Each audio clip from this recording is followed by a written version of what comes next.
So you've just logged into Skyblock, maybe for the first time, and you have no idea where to start. Everything is expensive and you have no coins. Let's fix that.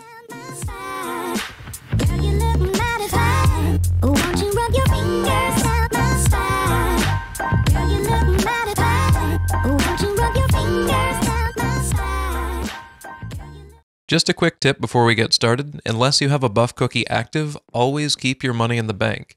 If you die, you lose half of whatever you're holding. Don't do that. In Skyblock, you can trade with players in a variety of ways. You start out with the auction hall unlocked where you can trade items, but to unlock the Bazaar you need level 7 in each of the collection skills.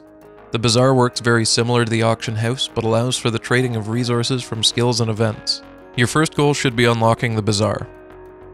Start by talking to any of the town folk with green above their head. You get a small amount of coins for doing this. Using these coins, start by purchasing a promising pickaxe from the NPC, then mining coal with it until you have enough enchanting levels to apply Smelting Touch at the enchanter. Once you have Smelting Touch, mine iron, gold, and coal in the gold mines until mining level 7. You'll need 10 enchanted iron, gold, and coal to access the Dwarven Mines at level 12, so optionally stay here until you have 25 stacks of each resource. Go to the auction house and try and buy a jungle axe. You cannot buy it on Buy It Now, so change your settings to show auctions and sort by ending soon. This shouldn't cost more than a few hundred coins, but doing so will speed up foraging greatly.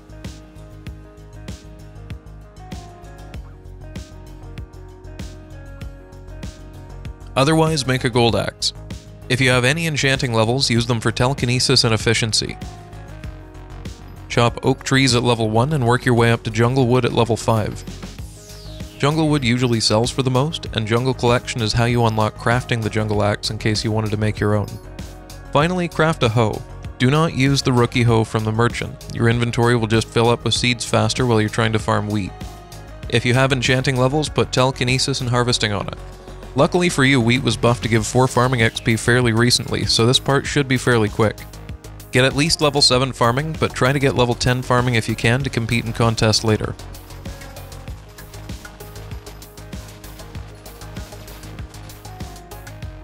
If you need money from now on, you can sell your excess resources on the Bazaar.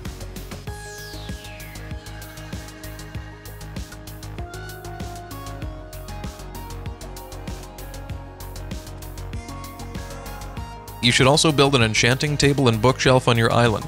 Purchase 4 obsidian and 2 diamond from the Bazaar.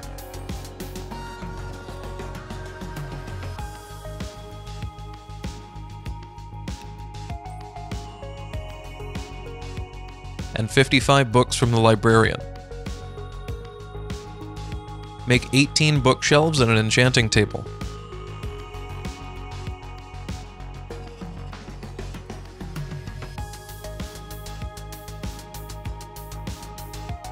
You can upgrade to enchanted bookshelves later. Next, you need level 12 mining. Mine whatever you want, but I suggest gold, iron, and coal. A lot of ores spawn together, the monsters aren't very strong, and you can use 10 of each enchanted to get into the Dwarven Mines. When you're mining level 12, go to the bottom layer of the deep caverns and talk to Rees. Trade them whichever enchanted items you choose, and now you've unlocked a great moneymaker, the Dwarven Mines. If you do not have 10,000 coins, go and make 10,000 coins, either mining, farming, or foraging and selling the resources on the Bazaar. Talk to Boo Boo and buy the Fractured Mithril Pickaxe for 10,000 coins. Mining Mithril here gives you a lot of levels to use for enchanting, so buying Lapis armor from the auction house would be a good idea. If you need help navigating the Dwarven Mines, I have a video showing you how to get to each of the commission locations without an aspect to the end. Do commissions for the king to level up your Heart of the Mountain while you mine Mithril and Titanium. You can either sell it immediately on the Bazaar or refine it at the forge. Refining will make you more money, but it takes a lot of resources to make refined Mithril and refined Titanium.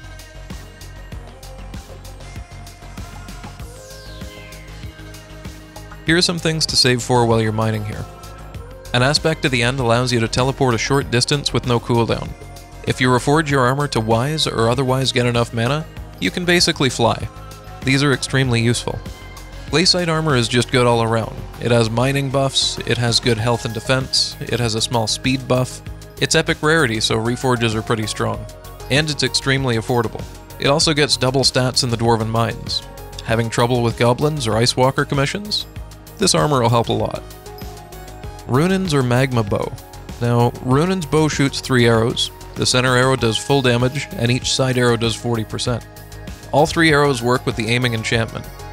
Runin's is usually better for things like powder ghasts in the Dwarven Mines or clearing large rooms of weak enemies.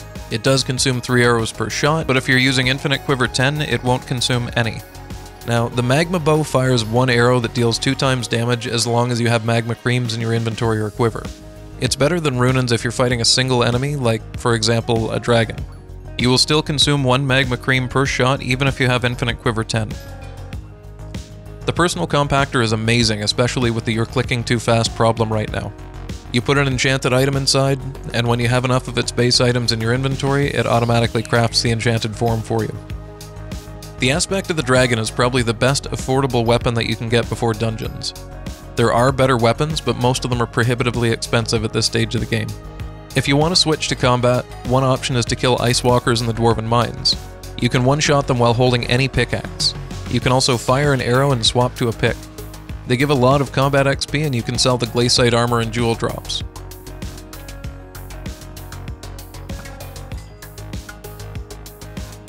When you're level 12 or above, you can try fighting zealots. If you kill a zealot, there is a 1 in 420 chance of a zealot spawning with a special item in its hand. If you kill the zealot that spawned the special zealot, you will get a chat notification and have loot priority for 5 seconds on the special zealot. They drop summoning eyes, which are used to fight the dragon, but you'll be selling them for 600 to 700,000 coins on the Bazaar. Go to the end, all the way to the bottom, and into the dragon's chambers. If you cannot kill zealots in one shot consistently, this will be frustrating as stronger players will steal your kills. Buy an aspect of the dragon and try to get more accessory slots by leveling up the redstone collection. Make sure your armor is reforged to fierce and your weapon either spicy or sharp depending on your crit chance. Ender armor gets double stats in the end, similar to glaciite in the Dwarven Mines, so you may want to make use of that. An enderman, tiger, griffin, or really any other pet that will increase your damage could help as well. While grinding zealots, sometimes players will spawn a dragon. You should try to leech it if you can by shooting it with your bow. If you can break the ender crystals around the room, you'll also get crystal fragments to sell.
At this stage, you may also want to buy a buff cookie and a god potion.